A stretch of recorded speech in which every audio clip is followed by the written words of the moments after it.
Breaking developments at 5. New evidence has surfaced about the man police believed was involved in a robbery attempt at a bank in Swansea. Good to have you with us tonight. I'm Patrice Wood. And I'm Dan Janick. There's a lot to get to in this story. There's a chance he wasn't at the bank, and 2 would-be robbers are still on the run.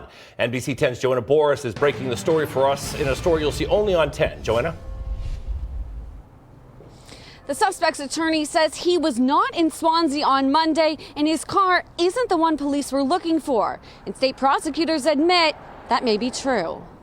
As Giovanni Fioli of Randolph stood handcuffed and quiet in Fall River District Court today, shocking news was shared. There was an identification made at the time of arrest. There's been some information that comes to light that detracts from that identification. The Commonwealth and the police are continuing to look into additional information. And while the Commonwealth didn't come right out and say it, Fioli's attorney, Peter Morano, says they've arrested someone who has absolutely nothing to do with this, based on what we would call a very bland description. Court documents say Fioli and an unidentified man are accused of robbing a courier who was depositing money at Bay Coast Bank in Swansea.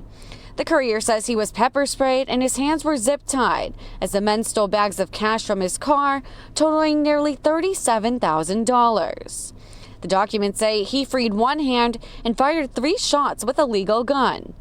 Court documents released today say the U-Haul van they used to get away caught fire, so they jumped in a Jeep. Dispatch put out a description of the Jeep. Seekonk police stopped what was believed to be the suspect's vehicle on 195, and Fioli was taken into custody. Identification was made by a witness who observed the Jeep and the U-Haul.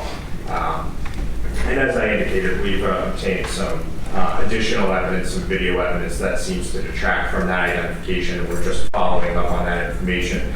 Morano says his investigation shows Fioli was somewhere else during the alleged robbery. Actually out of state, in a casino where it's being videotaped.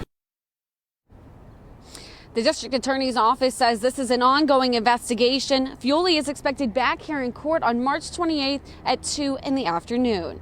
Live in Fall River, Joanna Boris, NBC 10 News. Joanna,